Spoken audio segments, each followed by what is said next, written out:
जय हिंद साथियों। आज हम जो देखेंगे कि एक मेवाड़ के भूहिल वंश की हमने बात कर रहे थे और भूहिल वंश में आज हमने देखेंगे कि बप्पा रावल के बारे में हम देखेंगे कि जो बप्पा रावल का इतिहास है वो किस प्रकार से है कि बप्पा रावल ने मेवाड़ में भूहिल वंश के वास्तविक संस्थापक थे। इन्होंने राजधानी बनाई थी, मेवाड़ के महाराणाओं की कुल देवी इष्ट देवी के निर्माण करवाए थे। हम इन्हें अध्ययन से देखेंगे। किसके बारे में? बप्पा रावल के बारे में। बप्पा रावल, ध्यान देना दोस्तों, बप्पा रावल का कार्यकाल था 734 ईस्वी से 753 ईस्वी तक। मेवाड़ की भूमि में शासन करने वाला व्यक्ति था, वो कौन था? बप्पा रावल। यानी कि ये बप्पा रावल के बारे में कहते हैं कि ये बप्पा, इसकी उपाधि थी रावल, इसका नाम था वीर विनोद। पुस्तक के लेखक श्यामल दास जो भीलवाड़ा के निवासी है वो बात कहते हैं। अब देखना है कि जो बप्पा रावल के जो किसके पुत्र थे? महेंद्र द्वितीय के। किसके पुत्र थे? महेंद्र द्वितीय के। अब महेंद्र द्वितीय किसके पुत्र थे? अपराजित के। किसके पुत्र थे? अपराजित के। यानी कि दोस्तों जो बप्पा रावल है ये महेंद्र द्वितीय के पुत्र थे। अपराजित किसके पुत्र थे? यानी अपराजित का पुत्र है महेंद्र द्वितीय और अपराजित का पुत्र कौन है? बप्पा रावल। अब हमें देखना है कि हमारे इतिहास में कुछ बप्पा रावल की हमें अलग हिस्ट्री मिलती है। अलग क्या मिलती है कि ये बप्पा रावल है, इनसे पहले जो गुहिल वंश के संस्थापक थे राजा गुहिल, और राजा गुहिल के बाद में 8वीं पीढ़ी में उसके एक राजा शासक बना था नागादित्य। कौन बना था? नागादित्य। कौन था शासक? नागादित्य। कहते हैं कि ये नागादित्य मेवाड़ में जो भीलों का क्षेत्र है उन भीलों में ये नागादित्य और भीलों के मध्य संघर्ष चल रहा था। तो वो भील एक दिन क्या करते हैं, इन नागादित्य की जंगलों में हत्या कर देते हैं धोखे से। जब नागादित्य की हत्या की थी तो कुछ इतिहासकार कहते हैं कि बप्पा रावल नागादित्य के पुत्र हैं। तो ये 3 वर्ष के थे बप्पा रावल। कितने वर्ष के थे? 3 वर्ष की। यानी कि बप्पा रावल के पिता नागादित्य की हत्या कर देते हैं भीलों के द्वारा। फिर उन भीलों के मन में एक बात चलती है कि इस बप्पा रावल का जो लालन पालन पोषण अब किसके द्वारा किया जाए, ये देखना है कि जो फिर ये भील शासक थे बप्पा रावल को पहले तो बांधेर के किले में सौंपते हैं। कहां पर? बांधेर के किले, इसी को कहते थे मांडेर। बांधेर या मांडेर के किले में इसके जीवन यापन करने के लिए बप्पा रावल को भीलों के द्वारा यहाँ पर सौंप देते हैं। लेकिन दोस्तों जो बांडेर नामक स्थान है इस पर बप्पा रावल का जो जीवन था, यानी इन्होंने ये प्रमाणित नहीं कर सका कि इसका जीवन यहाँ गुजर सकता है या नहीं गुजर सकता। तो बप्पा रावल ने मांडेर से एक पर्वत है त्रिकुट पर्वत। कौन सी पर्वत है? त्रिकुट पर्वत। इस त्रिकुट पर्वत के निकट ही एक जगह स्थित है नागदा। कौन सी जगह है? नागदा। और नागदा कहाँ स्थित है? उदयपुर में। कहाँ स्थित है? उदयपुर में। अब दोस्तों ध्यान रखना कि एक त्रिकुट पर्वत है वो करौली जिले में स्थित है। कहाँ स्थित है? करौली जिले में, जहां पर केला देवी का भव्य मंदिर बना हुआ है करौली में। अब देखना है कि जो एक है त्रिकुट की पहाड़ी वो कहाँ स्थित है? जैसलमेर जिले में स्थित है, जहां पर जैसलमेर का किला बना हुआ है। अब देखना कि इसी त्रिकुट पर्वत के नीचे नागदा है और नागदा में निवास करने वाले एक जाति थी कौन? ब्राह्मण। ब्राह्मण यानी कि भीलों के द्वारा नागदा के ब्राह्मण के पास में बप्पा रावल को सौंप देते हैं और ये नागदा के ब्राह्मण ही बप्पा रावल का क्या करते हैं? लालन पालन पोषण बड़ा करते हैं। अब जब बप्पा रावल का जीवन गुजर रहा था तो इन नागदा के ब्राह्मणों को बप्पा रावल को एक कार्य सौंपा गया था। कौन सा? यानी कि जो इन ब्राह्मणों की पशुओं थे, क्या थे? पशुओं को, इन पशुओं को जंगल में चराने का कार्य दिया गया था, यानी कि गायों को। अब क्या करता है कि ये दिन प्रतिदिन यानी डेली ये अपनी गायों को लेकर जंगल में चला जाता था। लेकिन दोस्तों बीच में एक गाय इनके पास में ऐसी थी कि वो सुबह तो दूध देती थी और शाम को दूध नहीं देती थी। जब इन नागदा के ब्राह्मणों ने शक कर लिया किस पर? बप्पा रावल पर। अब बप्पा रावल ने एक दिन उस गाय का पीछा करता है और उस गाय का पीछा करते करते हुए वो गाय कहाँ पहुंचती है? एक नरजन नामक गुफा है। कौन सी गुफा है? नरजन नामक गुफा। और ये नरजन नामक गुफा किस गांव के पास में है? कैलाशपुरी गांव के पास में स्थित है। कैलाशपुरी गांव के पास में निर्जन नामक गुफा में वो गाय चली जाती है और वो अपने आप ही दूध है जो गाय के थानों के नीचे एक बेल के पत्तों पर गिर रही थी। किस पर? बेल के पत्तों पर वो गाय दूध डाल रही थी। जब ये बप्पा रावल गुफा में जाकर प्रवेश करता है तो वो बेल के पत्तों को उठाता है। तभी वहीं पर बप्पा रावल को प्राप्त होती है शिवलिंग की मूर्ति। किसकी मूर्ति? शिवलिंग की मूर्ति। और फिर यही बप्पा रावल इस शिवलिंग की मूर्ति को कैलाशपुरी उदयपुर में एक मंदिर बना देता है जो एकलिंग नाथ जी का मंदिर स्थित है। यहीं पर बनाता है एकलिंग नाथ जी का मंदिर बप्पा रावल। इसके बाद में इसी गुफा के निकट में बप्पा रावल को एक व्यक्ति मिला था, योगी। और वो योगी कौन था? हारित ऋषि ब्राह्मण। कौन था? हारित ऋषि। कहते हैं कि बप्पा रावल हारित ऋषि के आशीर्वाद से ही मेवाड़ राज्य प्राप्त किया था। और जो मेवाड़ के राज्य में बप्पा रावल के बारे में कहते हैं कि इसके हाथ 33 हाथ की धोती थी, 32 मन की खड़क थी और 16 हाथ का दुपट्टा, 4 बकरे यानी कि 4 बकरे और 2 भैंस की बलि ये एक साथ निकल लेता था। यानी कि ये इतना हट्टा-कट्टा राजा था बप्पा रावल, तभी तो ये पूरे मेवाड़ को राज्य को ये प्राप्त कर लेता है। इसके बाद में ये जो हारित ऋषि ये गायों को चराया करते थे बप्पा रावल, ये हारित ऋषि बप्पा रावल को एक संदेश देता है कि आप जंगल में समय के पहले आ जाना, अन्यथा आप लेट हो जाओगे।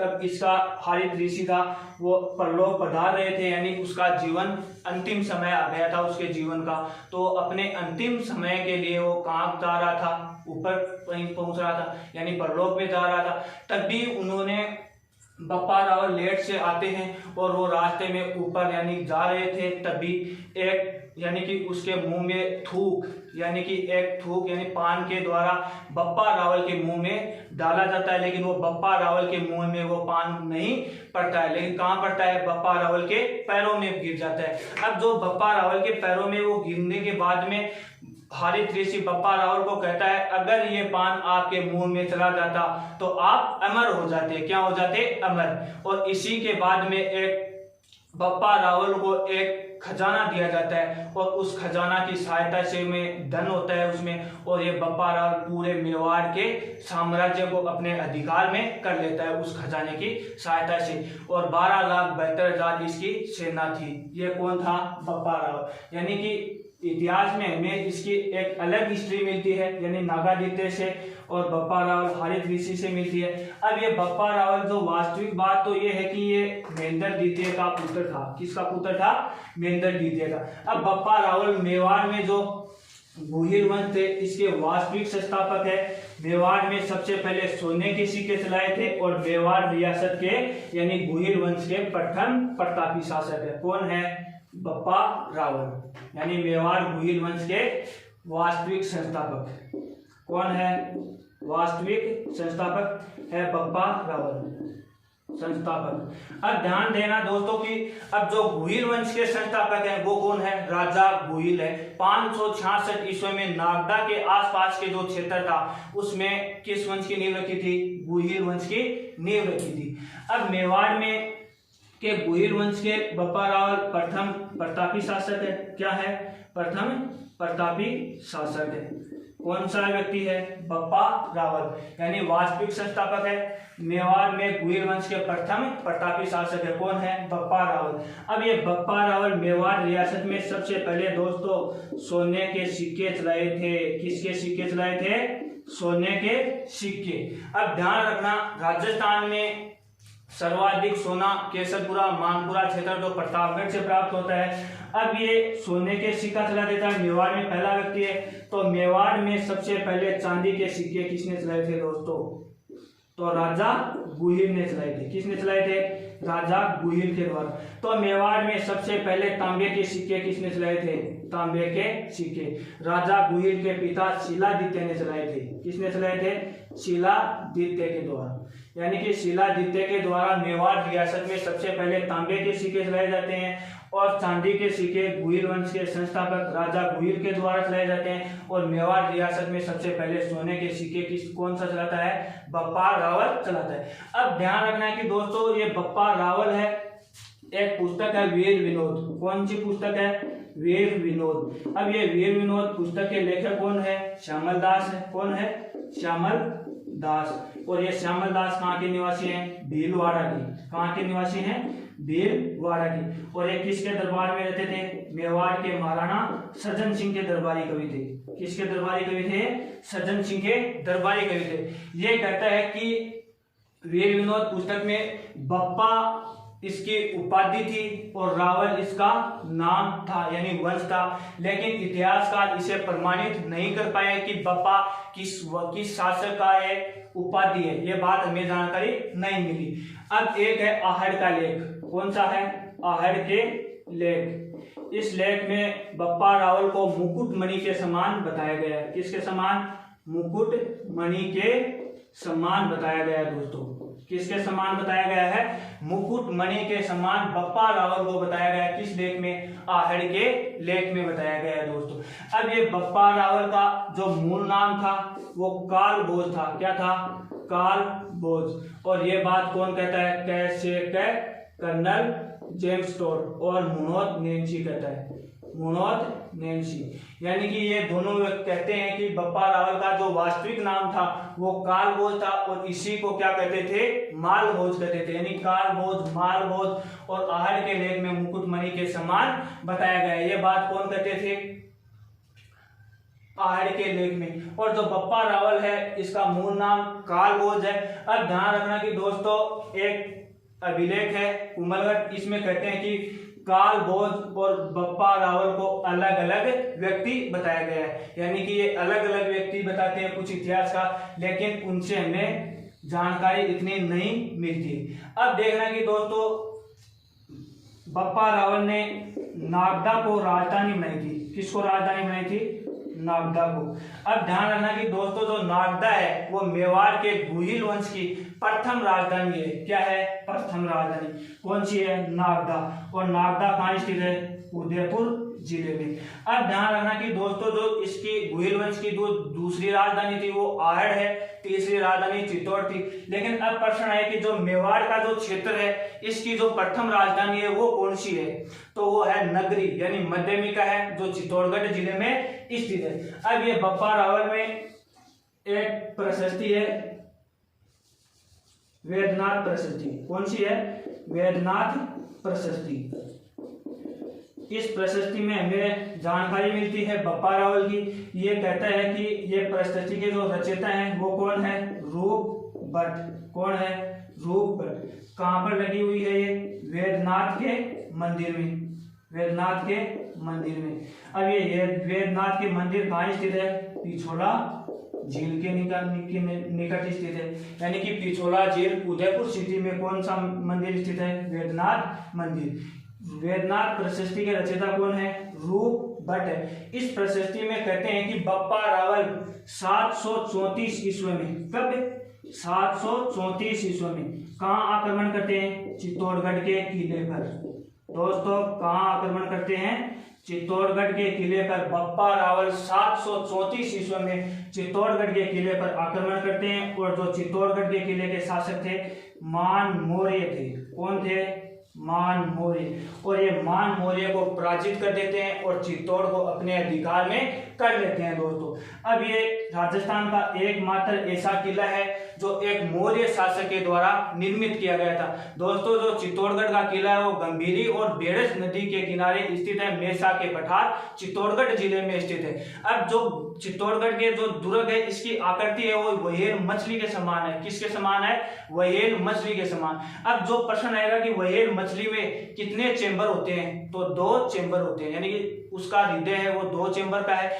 अब आए कि व्हेल मछली के समान राजस्थान के किस जिले की आकृति है? तो जालोर जिले की है। तो दोस्तों ध्यान रखना चित्तौड़गढ़ के किले की जो आकृति है वो घोड़े के नाल के समान है। और जो चित्तौड़गढ़ का जो केंद्रीय भाग है इसकी जो आकृति है वो इल्ली के समान है। किसके समान है? इल्ली के समान। अब जो चित्तौड़गढ़ के किले के जो निर्माता है वो कहते हैं कि एक ग्रंथ है कुमार पाल प्रबंधन ग्रंथ के अनुसार चित्तौड़गढ़ के जो निर्माण करवाया था वो चित्रांग मौर्य ने करवाया था। किसने करवाया था? चित्रांग मौर्य ने। लेकिन वीर विनोद पुस्तक के लेखक श्यामल दास के अनुसार चित्तौड़गढ़ के जो किले के निर्माता है वो चित्रांगद मौर्य है। कौन है? चित्रांगद मौर्य। अब है एक इतिहासकार है मुनोत नेंची, जिसे राजस्थान का अबुल फजल कहा जाता है, मुंशी देवी प्रसाद के द्वारा कहा गया था। ये कहते हैं कि चित्तौड़गढ़ के जो किले का निर्माण करवाया था वो चित्रंग मौर्य ने करवाया था। किसने करवाया था? चित्रंग मौर्य ने। अब ध्यान रखना कि दोस्तों ये चित्तौड़गढ़ का किला है, ये राजस्थान का क्षेत्रफल की दृष्टि से सबसे बड़ा किला है। इसे विचित्रकूट, चित्रकूट, मालवा का प्रवेश द्वार, दक्षिणी पूर्वी राजस्थान का प्रवेश द्वार कहा जाता है। गढ़ तो चित्तौड़, बाकी सब गढ़ैया आदि नामों से इसे जाना जाता है। राजस्थान का सबसे बड़ा लिविंग फोर्ट कहा जाता है इस किले को। अब जो चित्तौड़गढ़ के किले में 7 प्रवेश द्वार है। इसका प्रथम प्रवेश द्वार पाटन पोल है, भैरव पोल है, लक्ष्मण पोल है, हल्ला पोल है, राम पोल है और जोड़ला पोल है। अब इस चित्तौड़गढ़ के किले में बने हुए हैं विजय स्तंभ है। क्या है? विजय स्तंभ है, कीर्ति स्तंभ स्थित है।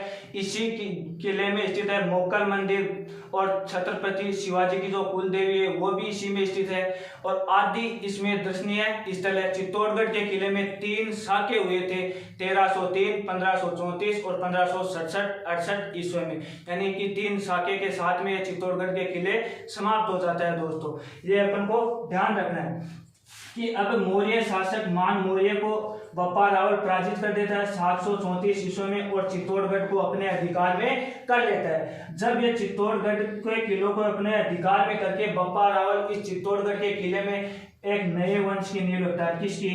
गुहिल वंश की, यानी कि गुहिलों के अधीन आ गया बप्पा रावल के समय चित्तौड़गढ़ का किला। लेकिन जो मेवाड़ के महाराणा है शक्ति कुमार, इनके समय में जो मेवाड़ के महाराणा थे उन्हें अपना चित्तौड़गढ़ का जो मूल प्रांत है वो छोड़ना पड़ा था, यानी परमार राजा मुंज आक्रमण करते हैं तो और परमार राजा मुंज के अधिकार हो जाता है इस पर चित्तौड़गढ़ के किले पर। अब देखना है कि जो बप्पा रावल इसी वेदनाथ प्रशस्ति के अनुसार मेवाड़ के महाराणाओं की कुल देवी कौन सी है? बाण माता। और बाण माता का मंदिर कहाँ स्थित है? नागदा में। और नागदा कहाँ स्थित है? उदयपुर में।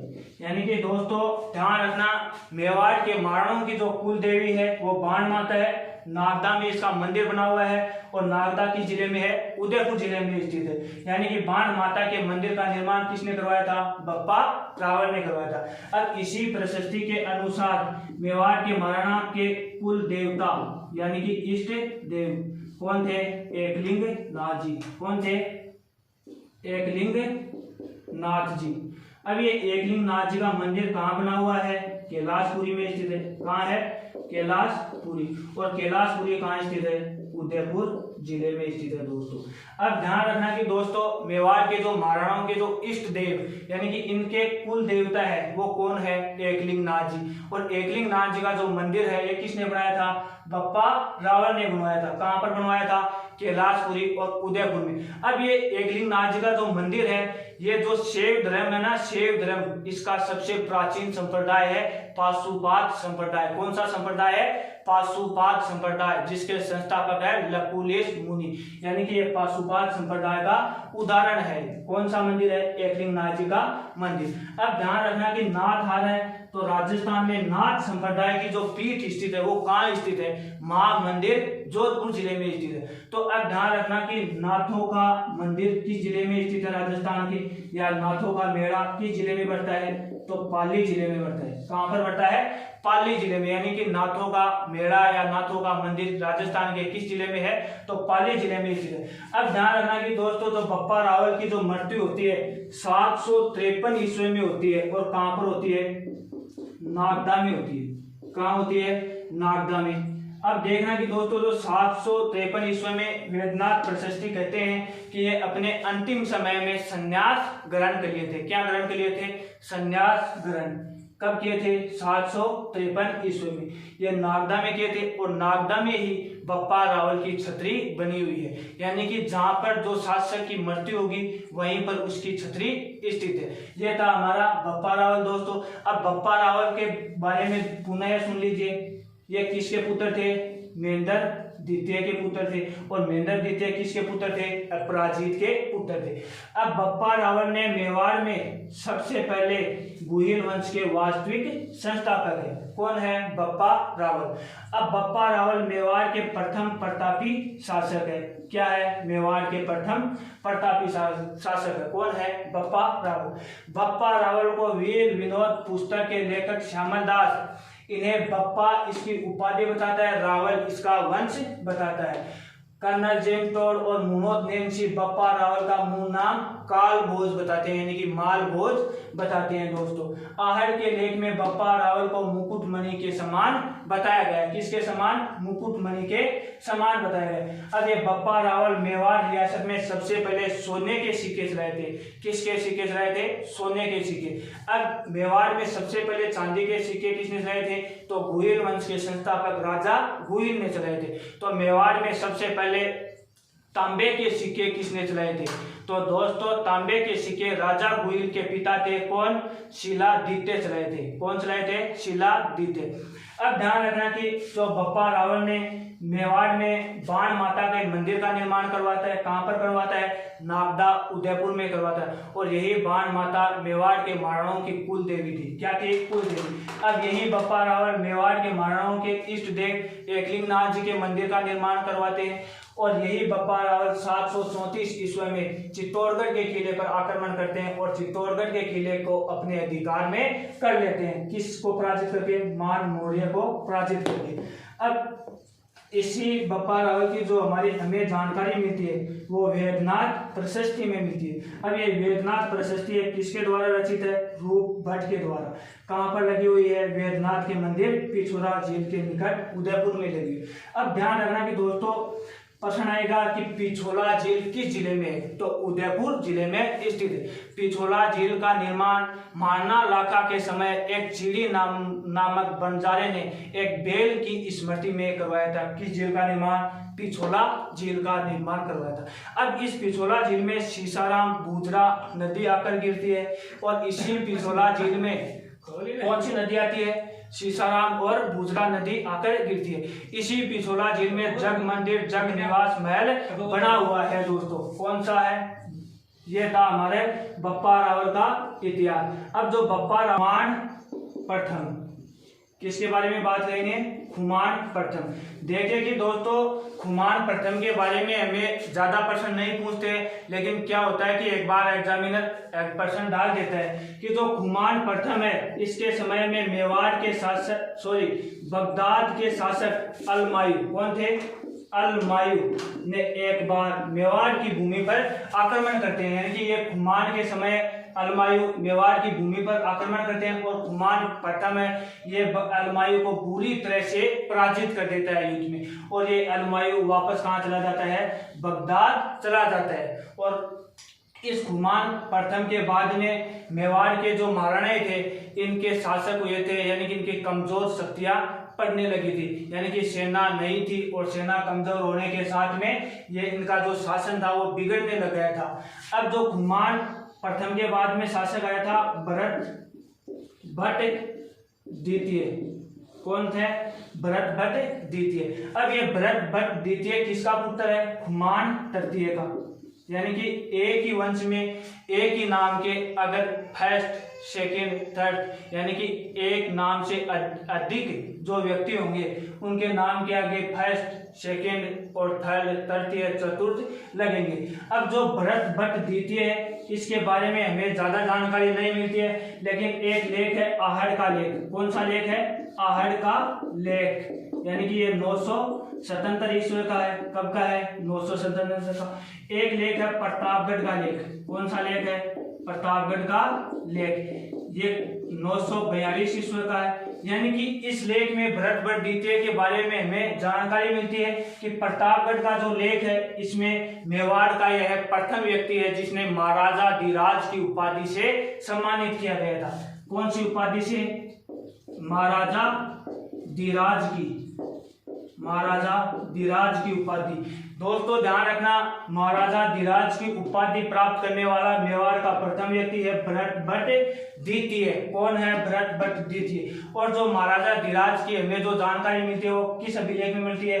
प्रतापगढ़ के लेख में मिलती है कि ये मेवाड़ का प्रथम व्यक्ति है जिसने महाराजा धीराज की उपाधि प्राप्त की थी।